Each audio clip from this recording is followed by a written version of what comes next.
오늘부터 우리가 살펴보게 될 이 요한복음 18장부터의 말씀은 이제 예수님의 순환과 예수님의 죽음에 대한 말씀입니다.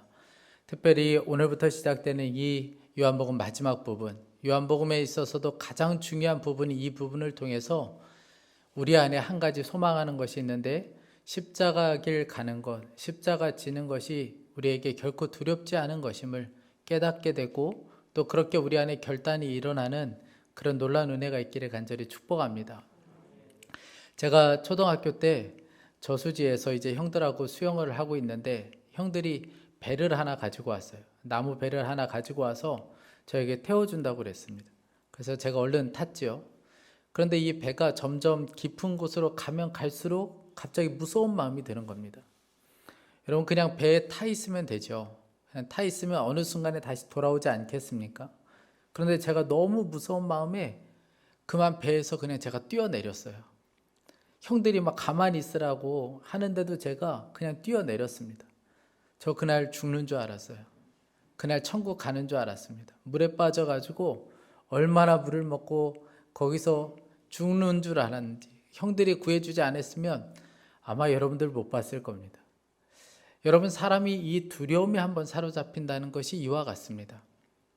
우리가 이렇게 괜찮은 것처럼 담담한 것 같지만 어느 순간에 두려움에 한번 사로잡히면 우리가 어떻게 할지 우리 자신도 알 수가 없습니다.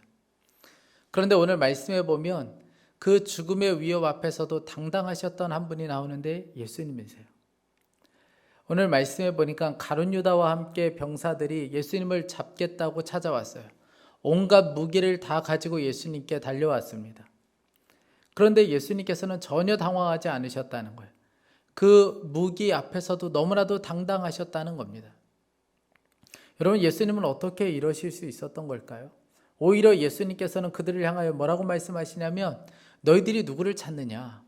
너희들이 찾는 예수가 바로 나다 라고 말씀하실 정도였습니다. 그러자 이 말을 들은 그 사람들이 뒤로 물러가 모두 다 쓰러졌다는 거예요. 오늘 6절 말씀을 보세요.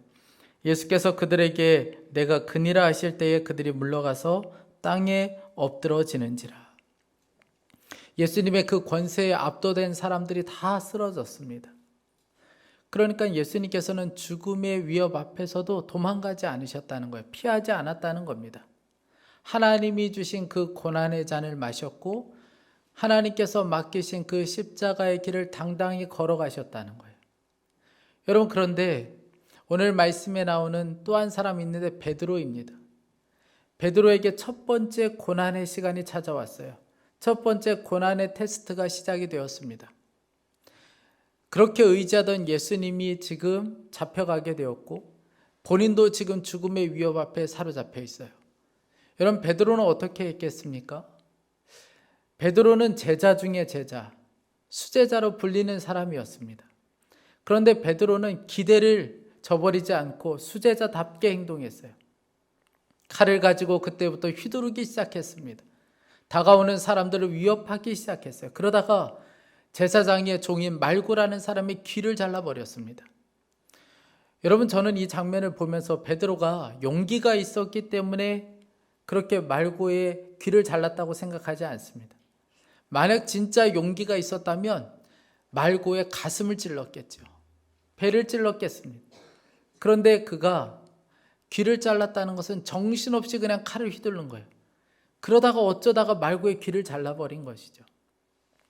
그러니까 베드로 손에 들려있는 이 칼이라는 것은 용기를 상징하는 것이 아니었고 베드로가 지금 얼마나 두려움에 사로잡혀 있는지를 보여주는 것에 불과한 것입니다.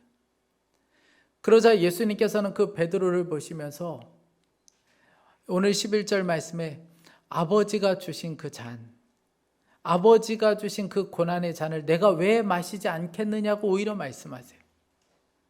여러분, 무슨 말씀을 하시는 겁니까? 내가 왜 고난의 길을 가지 않겠니? 내가 왜 그 십자가 길을 가지 않겠느냐고 베드로에게 말씀하세요. 여러분, 똑같은 상황을 만났습니다. 그런데 예수님의 반응과 제자인 베드로의 반응은 완전히 달랐다는 거예요. 예수님은 너무나도 당당하셨지만 베드로는 너무 두려워서 칼을 아무렇게나 휘두를 정도였습니다. 여러분들은 누구에 가까운 것 같으세요? 여러분들은 지금 삶 가운데 두려움 앞에서 베드로와 같이 반응하십니까? 아니면 예수님처럼 지금 반응하고 있습니까? 여러분, 베드로만 이런 상황을 만나는 것이 아니고 우리도 살면서 늘 이와 같은 상황을 만나게 돼요. 아니, 우리는 늘 이와 같은 길로 가야 맞습니다. 왜냐하면 마태복음 16장 24절 말씀에 제자가 되는 길에 대해서 말씀하셨는데, 제자가 되기 위해서는 자기를 부인하고 자기 십자가 지고 예수님을 따라야 된다고 말씀하셨어요. 그러니까 여러분, 예수님을 믿는다는 것, 우리가 예수님의 제자가 된다는 것은 그건 편한 길, 그냥 평탄한 길이 아니고 십자가의 길이라는 거예요. 그러니까 우리의 삶에도 여기 있는 모든 분들이 한 분도 빠짐없이 고난의 잔을 마셔야 되는 것이고, 그리고 우리가 감당해야 될, 우리가 져야 될 십자가가 우리 모두에게 있다라는 거예요. 그런데 문제는 두려움입니다. 우리가 가지고 있는 그 두려움이에요. 여러분, 삶이 어려운 것이 아닙니다. 문제가 너무나도 어렵기 때문에 우리가 이렇게 힘들어하는 것 아니에요. 우리가 마셔야 될 그 고난의 잔이 너무나도 크기 때문에, 우리가 감당해야 될 그 십자가가 너무나도 버겁기 때문에 힘든 것이 아니고 우리가 가지고 있는 이 두려움 때문에 그렇습니다. 먹고 살 것에 대한 두려움, 질병에 대한 두려움, 망할 것에 대한 두려움, 고생할 것에 대한 이 두려움 때문에 그렇습니다. 여러분, 사람이 두려움에 한번 사로잡히면 십자가의 길 갈 수 없습니다. 하나님 말씀에 절대적으로 순종할 수가 없게 된다는 거예요. 두려움이 바로 그렇습니다. 제가 신학교 졸업하고 몇 년 지나서 이제 친구들, 동기들 결혼식에 참석해서 동기들을 만나는데 너무나도 좋더라고요. 졸업하고 처음 만나는 동기들과의 만남이에요. 그런데 이야기를 나누다 보니까 어떤 친구들은 목회 얘기를 접고, 그리고 다른 일을 하는 친구들이 의외로 생각보다 많았어요. 어떤 친구는 보험을 하기도 하고 카페를 하기도 하고. 여러분, 왜 그렇게 가는 걸까요? 처음 신학교에 들어가서 그렇게 눈물로 우리가 함께 고백했어요. 어떠한 부르심에도 순종하며 가자. 그리고 매일 그렇게 찬양하고 매일 주님 앞에 결단했습니다. 그런데 어느 순간에 보니까 길이 완전히 달라지고 있어요. 이유가 있겠죠. 다 이유가 있을 겁니다. 그런데 중요한 이유는 두려움 때문에 그렇습니다. 이 길을 끝까지 갈 수 있을까? 이 고생스러운 길을 끝까지 갈 수 있을까라는 그런 두려움에 한번 사로잡히니까 갈 수가 없는 거예요. 여러분, 두려움은 굉장한 힘을 가지고 있습니다. 두려움은 우리로 하여금 말씀대로 살지 못하게 만들어요. 두려움에 한번 사로잡히면 헌금 제대로 할 수 없습니다. 주일 출석 마찬가지예요. 말씀대로 사는 것 그렇습니다. 직장에서도 마찬가지예요. 두려움에 한번 사로잡히면 말씀대로 살 수가 없습니다. 십자가의 길은 갈 꿈도 꾸지 못하게 된다는 거예요. 여러분, 그러니 우리의 삶 가운데 이 두려움에 사로잡히지 않는 것이 중요합니다. 그렇지만 우리가 이 두려움에 사로잡히지 않고 싶지만 이 두려움은 우리에게 어느 순간에 계속해서 찾아오게 된다는 거예요. 그래서 우리에게 있어서 두려움을 이길 수 있는 것은 그 두려움보다 더 크신 분을 붙잡는 것입니다. 그분이 바로 우리 안에 오신 예수 그리스도이세요.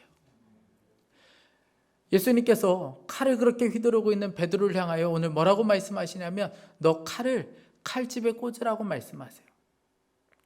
그렇게 그냥 오두방정 떨지 말고, 그렇게 막 죽겠다고 그렇게 칼 휘두르지 말고 가만히 좀 있으라는 거예요. 잠잠히 있으라는 겁니다. 여러분, 왜 예수님께서 이렇게 말씀하신 겁니까? 우리가 어떤 두려움에 사로잡힐 때에 그 두려움을 이겨보려고 막 무언가를 휘두를 때가 아니고, 그 두려움의 순간에 우리가 해야 될 것은 잠잠히 우리와 함께 하시는 그 주님을 바라보는 것이 필요하기 때문에 그래요. 우리가 진짜 주목해야 될 분은 우리와 함께 하시는 그 예수 그리스도, 그분을 바라봐야 되는 것입니다. 한 목사님께서 목회를 하시는데 한 번은 발표가 나기를 그 지역 일대가 개발이 들어간다는 거예요. 그래서 목사님이 회의를 하고 급하게 융자를 얻어서 그리고 땅을 구입해 놨어요. 나중에 이 개발이 되면 교회가 굉장히 부흥이 될 거라는 것을 예상하고 융자를 받아서 땅을 사놓았습니다. 그리고 교회를 아름답게 설계까지 들어갔어요. 설계까지 완전히 맞춰 놓았습니다. 그런데 그 지역 일대에 개발된다는 게 완전히 백지화가 되었어요. 이제 완전히 교회가 빚더미에 올라앉은 거예요. 어떻게 해야 될지 모르겠는 거예요. 기도를 해야 된다는 생각은 있지만 기도도 안 되고, 누구를 찾아가야 되는지, 어떻게 해야 이 문제를 해결할 수 있는지 너무나도 가슴이 답답한 거예요. 그런데 한 번은 기도하는 중에 하나님께서 한 사건을 생각나게 해주셨어요. 아이를 데리고 한 번은 시장에 갔다가 이 아이를 시장에서 잃어버린 적이 있습니다. 그러다가 어렵게 이 아이를 찾았어요. 그러자 이 목사님이 이 아이를 엄청 혼을 내기 시작해요. 너 길을 잃어버린 아빠가 어떻게 하라고 그랬어? 가만히 있으라고 그랬잖아. 너 이렇게 막 뛰어다니다가 너 진짜 아빠 잃어버리면 어떻게 하려고 그래? 길을 잃어버렸을 땐 가만히 있으면 아빠가 이렇게 찾아올 텐데 너 왜 그렇게 뛰어다니고 그렇게 다른 곳으로 가면 어떡해? 그런데 그 생각과 함께 주님께서 너무나도 선명하게 이 목사님에게 그렇게 말씀하시는 거예요. 너는 왜 그렇게 뛰어다니니? 넌 뭘 그렇게 뛰어다니고 있어? 가만히 나만 바라보고 있으면 되는데 넌 왜 그렇게 뛰어다니고 있어? 목사님이 그 순간에 알게 된 거예요. 지금 막 살겠다고 이렇게 뛰어다닐 때가 아니고 잠잠히 진짜 주님을 바라봐야 될 때구나. 그것을 깨닫게 된 거예요. 여러분, 결국은 성령님이세요. 우리가 진짜 바라봐야 되고 우리가 진짜 붙잡아야 될 분은 우리 안에 오신 그 성령님을 붙잡아야 합니다. 요한복음 14장을 보면 예수님께서 성령님에 대해서 너무나도 강하게 강조하시는 말씀이 있습니다. 요한복음 14장 16절부터 17절이에요. 내가 아버지께 구하겠으니 그가 또 다른 보혜사를 너희에게 주사 영원토록 너희와 함께 있게 하시리니 저는 진리의 영이라 세상은 능히 저를 받지 못하나니 이는 저를 보지도 못하고 알지도 못함이라. 그러나 너희는 저를 아나니 저는 너희와 함께 거하시며 또 너희 속에 계시겠습니다. 여러분, 왜 이렇게 성령님에 대해서 강조하신 걸까요? 그 성령님이 결국은 우리가 두려움 없이 십자가의 길을 갈 수 있도록 하시는 분이기 때문에 그렇습니다. 여러분, 가장 어리석은 일은 내 힘으로 십자가의 길을 가려고 하는 거예요. 내 힘으로 어떻게 이 고난을 이겨보려고 하는 것, 여러분, 그것이 세상에서는 가장 어리석은 일입니다. 여러분, 베드로를 보세요. 베드로는 열정이 대단했던 사람입니다. 마음이 각별했던 사람이에요. 예수님을 향하여 특별한 마음을 가지고 있었습니다. 내가 모든 사람들은 도망가도 나는 도망가지 않으리라. 나는 끝까지 예수님을 지키겠다는 결심이 대단했습니다. 그런데 그 마음대로 사라지지가 않는 거예요. 그 열정은 대단했지만 그 열정대로 되지가 않는 거예요. 왜 그렇습니까? 성령의 능력이 없었기 때문에 그래요. 여러분, 이것이 바로 성령님의 능력 없이 사는 그리스도인들의 전형적인 모습입니다. 베드로는 칼을 휘둘렀어요. 이건 예수님을 돕는 일이 아니고 오히려 하나님의 일을 다 그르치는 일이 되고 말았습니다. 여러분, 성령에 사로잡히지 않은 사람들이 교회에서 행하는 일이 이와 같습니다. 그저 열정과 열심만 있지 성령의 능력이 없으면 교회 일과 하나님의 일을 망칠 수밖에 없어요. 오히려 다른 사람들을 다 해치고 그리고 상처를 줄 뿐입니다. 우리에게 있어서 가장 필요한 것은 성령의 능력에 사로잡히는 거예요. 여러분, 성령의 사람이 되지 않으면 모든 거 다 할 수 있어요. 직장도 다닐 수 있고 가정의 일도 할 수 있고 다 할 수 있습니다. 자녀들도 키울 수 있어요. 다 할 수 있어요. 그런데 성령의 사람이 되지 않으면 한 가지, 십자가의 길은 갈 수 없어요. 고난의 길은 갈 수 없게 된다는 거예요. 오늘 베드로는 굉장히 비참한 모습을 보여주고 있습니다. 베드로는 얼마나 창피했겠습니까? 예수님께서 너 이제 칼을 좀 칼집에 꽂으라고 했을 때 여러분, 이 베드로는 얼마나 민망했고 다른 제자들 보기에도 얼마나 부끄러웠겠습니까? 그런데 이 베드로는 여기가 끝이 아니었어요. 오순절 마가의 다락방에서 성령을 경험하고 나서 그는 완전히 다른 사람이 되었습니다. 그가 말씀을 전하자 3,000명, 5,000명 회개하는 역사가 그 자리에서 일어나기 시작했어요. 이 역사는 성령으로 인한 역사였습니다. 여러분, 베드로만 그런 것이 아니고 그 자리에 있던 모든 제자들이 다 그랬어요. 사도행전 5장 40절입니다. 그들이 옳게 여겨 사도들을 불러들여 채찍질하며 예수의 이름으로 말하는 것을 금하고 놓으니 41절에 사도들은 그 이름을 위하여 능욕받는 일에 합당한 자로 여기심을 기뻐하면서 공의 앞을 떠나니라. 매를 맞으면서도 기뻐했다는 거예요. 예수에 대해서 다시 전하면 죽이겠다는 말을 들으면서도 그들은 오히려 기뻐했다는 거예요. 여러분, 어떻게 그럴 수 있었습니까? 그들에게 성령이 있기 때문에 그래요. 그들이 함께 하시는 그 성령님을 바라보았기 때문에 그렇습니다. 여러분, 지금도 마찬가지예요. 성령님이 함께 있다는 것을 분명하게 믿는 성도들은 고난의 길로 가요. 어려운 길로 갈 수 있습니다. 남들이 뭐라고 해도 그 길로 가요. 제가 본 책 중에 참 감동적인 책이 하나 있는데 기독교의 발흥이라는 책입니다.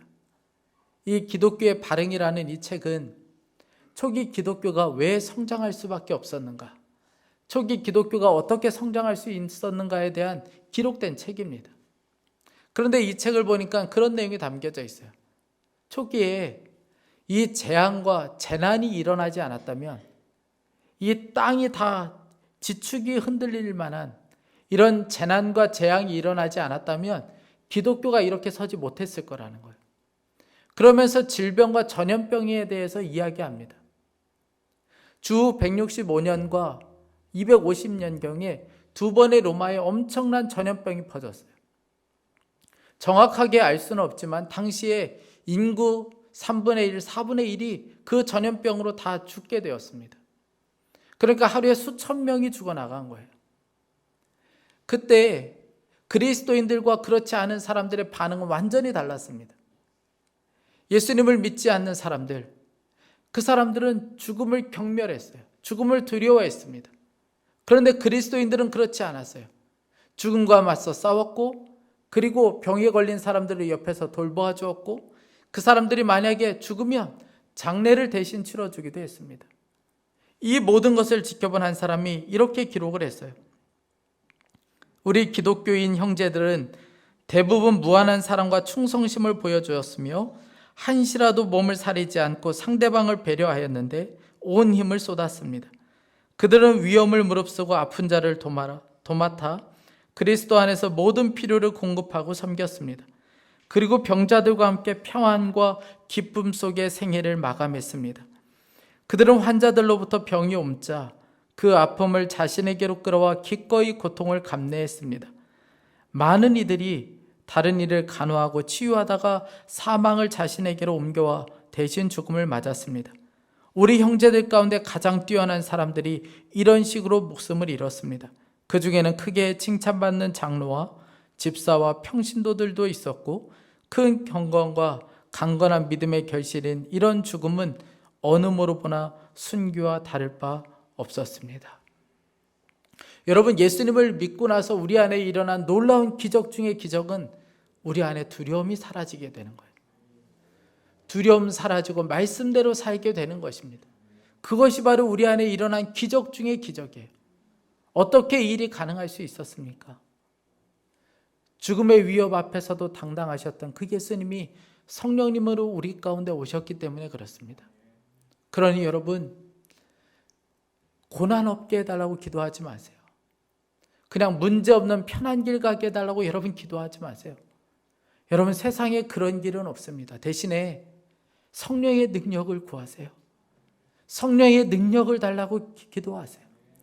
그리고 우리와 함께 하시는 그 주님을 볼 수 있는 눈을 열어달라고 기도하세요.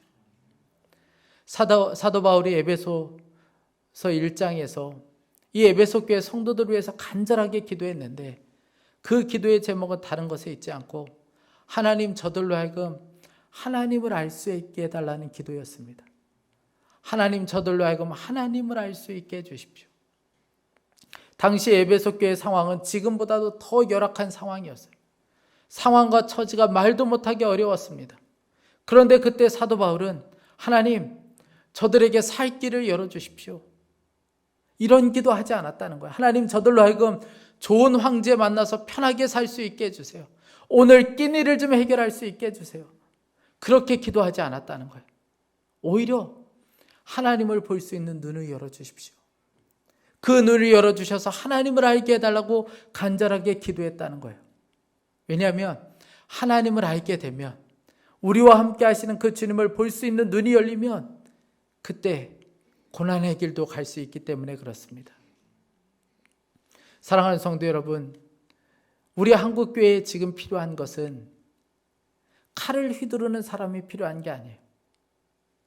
십자가의 길을 가는 사람이 필요합니다. 오늘 말씀 11절을 제가 세 번역으로 읽어드릴게요. 그때 예수께서 베드로에게 말씀하셨다. 그 칼을 칼집에 꽂아라. 아버지께서 나에게 주신 이 잔을 내가 어찌 마시지 않겠느냐. 여러분, 예수님 왜 이렇게 말씀하신 걸까요? 칼을 칼집에 꽂아라. 여러분, 왜 그렇게 말씀하신 걸까요?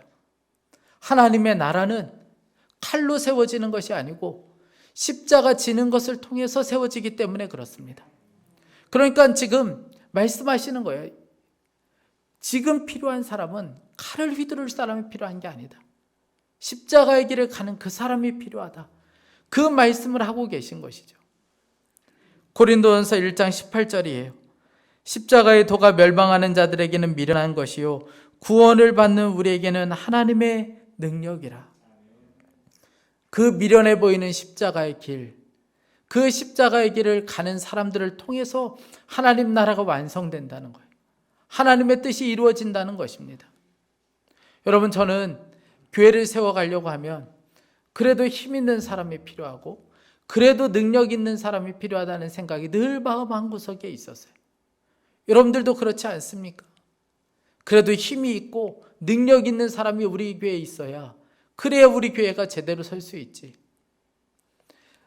저는 그런 생각 가운데 있었어요. 그런데 오늘 말씀을 준비하다가 그 생각이 완전히 틀리다는 것을 알게 되었습니다. 여러분, 우리 임마누엘 교회에 필요한 사람은 힘 있고 능력 있는 사람이 필요한 게 아니에요. 칼을 휘두르는 사람이 필요한 게 아닙니다. 칼을 가지고 있는 사람이 필요한 게 아니에요. 우리 교회에 진짜 필요한 사람은 성령의 능력에 사로잡혀서 오늘 고난의 잔을 마실 수 있는 사람들, 오늘 십자가를 질 수 있는 그 사람이 필요한 거예요. 우리가 제자훈련을 장로님부터 했습니다. 여러분, 왜 장로님들부터 제자훈련을 했을까요? 고난의 길을 가야 할 때, 십자가를 져야 할 때, 하나님이 주신 그 고난의 잔을 마셔야 할 때 가장 먼저 앞에 서야 될 사람들이 장로님이기 때문에 그렇습니다. 사랑하는 성도 여러분, 우리 교회에 바로 그런 사람들이 필요해요. 그런 사람들을 통해서 교회가 세워질 수 있습니다. 힘들고 어렵지만 손해보는 길로 가고, 죽는 것 같지만 그래도 사랑하는 삶으로 나아가고, 그래도 힘들고 어려워도 말씀에 순종하는 길로 가는 그 사람들, 바로 그 사람들을 통해서 교회가 세워지게 됩니다. 여러분, 주기철 목사님 아시죠? 주기철 목사님에 대해서 여러분들은 얼마나 알고 계십니까? 주기철 목사님에 대해서 아는 바가 우리에게는 별로 없어요. 그런데 한 가지 분명한 거 하나 알고 있습니다. 그분이 신사참배 거부하고 옥에 갇혔다가 순교하셨다는 거 하나 알고 있습니다. 이 주기철 목사님의 자녀들은 이해할 수가 없었어요. 아버지가 왜 이렇게 미련하게 사는지 이해할 수가 없었습니다. 남들은 이리저리 피해서 사는 길로 잘 가는데 우리 아버지는 왜 이렇게 고생스럽게 사는지 이해할 수가 없었어요. 물론 주기철 목사님도 너무 무서워서 공동묘지에 들어가서 살았던 적도 있습니다.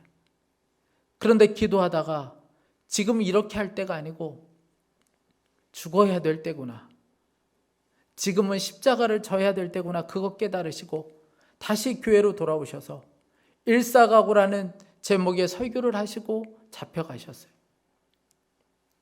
여러분, 한국교회가 여기까지 올 수 있었던 것은 바로 이런 분들이 있었기 때문에 그렇습니다.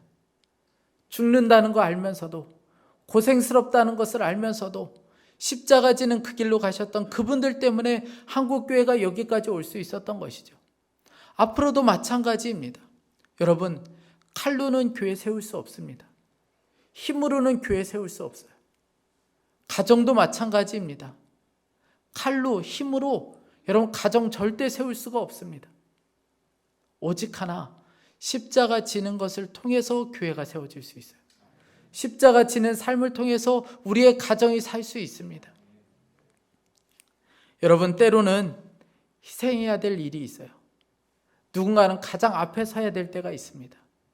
그때 여러분들 가운데 주님이 마음을 주셨다면 그때 성령의 능력에 힘입어 가장 먼저 앞에 서는 저와 여러분이 될 수 있기를 간절히 축복합니다. 십자가를 져야 될 때 우리 교회와 또 여러분들의 가정 가운데 십자가에 져야 되는 그 상황이 있을 때 주저함 없이 그 길로 걸어가는 저와 여러분 될 수 있기를 간절히 축복합니다. 그러면 저와 여러분을 통해 가정이 세워져요. 교회가 세워질 수 있습니다. 함께 기도하겠습니다. 우리 이 시간에 간절한 마음으로 좀 함께 기도하겠습니다. 우리 안에 있는 두려움의 문제를 놓고 먼저 같이 기도하겠습니다. 하나님, 제 안에 이런 두려움들이 있습니다. 하나님, 이 두려움 때문에 제가 말씀대로 살지 못하고 제가 사명을 감당하지 못한 채 살고 있습니다. 하나님, 이 두려움이 완전히 사라질 수 있게 하여 주십시오. 하나님, 무엇보다 성령의 능력으로 우리에게 부어주옵소서. 성령의 능력으로 우리가 십자가의 길 갈 수 있게 하여 주시고 성령의 능력으로 고난의 잔을 마실 수 있게 하여 주옵소서. 무엇보다 우리 자신의 십자가 지는 삶을 통하여 우리 교회와 우리 가정이 새롭게 되는 역사가 있게 하여 주옵소서. 우리 간절한 마음으로 함께 합심하여 기도하겠습니다. 하나님 아버지, 주님 감사합니다. 오늘 하나님 아버지, 우리가 간절한 마음으로 주님 앞에 기도합니다. 오 주여, 우리에게 성령의 능력을 부어주시기 원합니다. 하나님 아버지, 우리에게 성령의 능력이 부어질 수 있게 하여 주옵소서.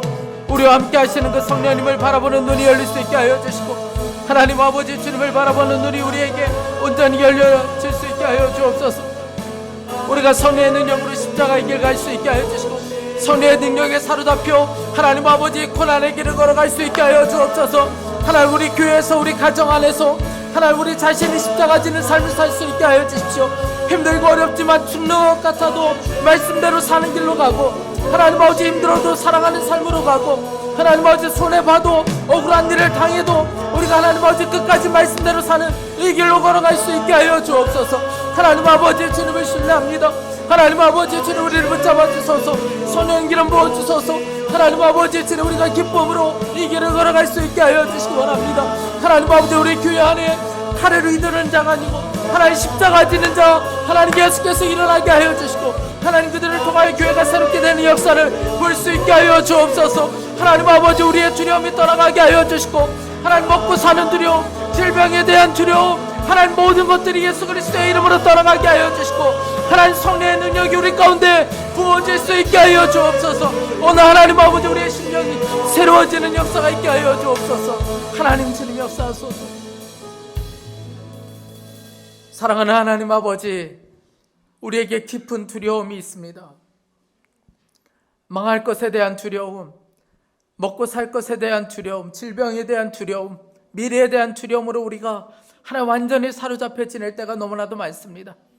하나님, 이 두려움에 사로잡혀서 우리가 하나님 가야 할 길 가지 못하고 감당해야 될 그 사명 다 놓은 채 살아갈 때가 많습니다. 주님, 우리를 불쌍히 여겨주십시오. 하나님, 우리 안에 있는 이 두려움이 완전히 떠나갈 수 있게 하여 주옵소서. 우리에게 성령의 능력이 부어지게 하여 주옵소서. 하나님, 우리가 완전히 성령의 능력에 사로잡힌 자로 살게 하여 주옵소서. 하나님, 우리와 함께 하시는 그 주님을 바라보는 눈이 온전히 열릴 수 있게 하여 주시기 원합니다. 하나님, 우리가 져야 될 십자가, 우리가 마셔야 될 고난의 잔, 하나님 아버지, 우리가 기쁨으로 감당할 수 있는 성령의 능력이 우리 가운데 부어질 수 있게 하여 주옵소서. 하나님, 다른 사람 우리의 손해보는 길로 가고 말씀대로 사는 길로 가고 죽을 것 같아도 사랑만 하며 사는 그 길로 갈 수 있게 하여 주옵소서. 하나님, 우리가 뒤로 숨지 않게 하여 주시기 원합니다. 하나님, 교회를 위하여, 가정을 위하여 하나님 앞에 서야 할 때 우리가 십자가 지는 그 삶으로 나아갈 수 있게 하여 주옵소서. 우리의 그 삶을 통하여 가정이 새롭게 될 수 있게 하여 주시고 하나님, 우리 교회가 새롭게 되는 역사가 있게 하여 주옵소서. 하나님, 우리가 교회 안에서 이 공동체 안에 칼을 휘두르는 자가 되지 않게 하여 주십시오. 힘을 발휘하는 자가 되지 않게 하여 주십시오. 내 능력을 자랑하는 자가 되지 않게 하여 주시고 내가 이 공동체 안에 십자가 지는 자로 서 있게 하여 주십시오. 하나님 우리 가정에서도 그렇게 서 있게 하여 주옵소서. 하나님 특별히 우리 자녀들을 주님 손에 의탁하며 기도합니다. 우리 자녀들 세상 가운데 나가 담대하게 나아갈 수 있게 하여 주옵소서. 두려움 없이 십자가 지는 자로 살게 하여 주옵소서. 하나님 오늘도 우리가 귀한 예물을 주님 앞에 봉헌하여 드렸습니다. 이 예물을 주님께서 기쁘게 받아주시고 하나님 나라를 위하여 사용될 수 있게 하여 주옵소서.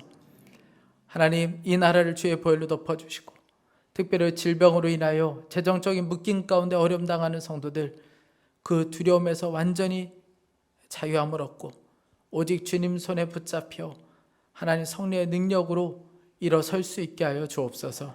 감사합니다. 주 예수 그리스도의 이름으로 기도했습니다. 아멘.